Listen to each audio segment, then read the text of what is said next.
Well, from our state capitol newsroom, a group of legislators met today as part of a specially made committee. It's addressing violent offenders in Tennessee. And its creation follows a particularly violent week in Memphis, including a deadly shooting spree and the brutal kidnapping, rape, and murder of a school teacher. Chris O'Brien takes us inside this meeting.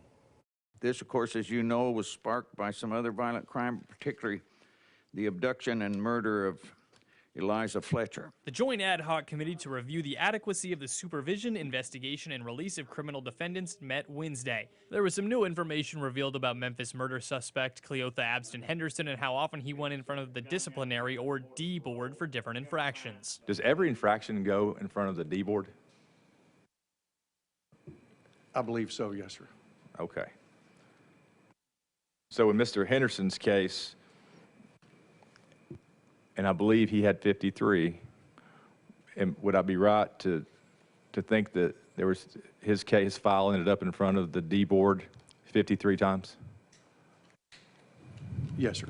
Depending on where not necessarily the same D board, he may have been moved along through the system and transferred to different facilities.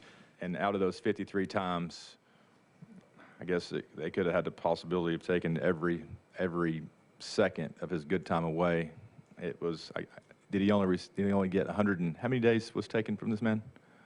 Sorry, I'm not sure. I'd have to go back and look. I think it's 100, a little over 100, under 200.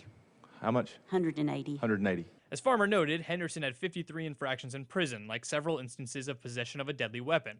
Of course, it's a tough debate. Matthew Charles served 21 years of a 35-year sentence for drug dealing and illegal gun possession before turning his life around. If you take away those credits, then you have an individual just like these hearings, are based off of, a Cleotha, who went in, refused to take programs. He's a hard case. Whether he got out this year or the next year, he was probably prone to still commit the violent act that he had. But whenever you start changing policy or laws just because of the worst case scenario, you take away from the 90 or 95% of those people that do want to change. In Nashville, Chris O'Brien.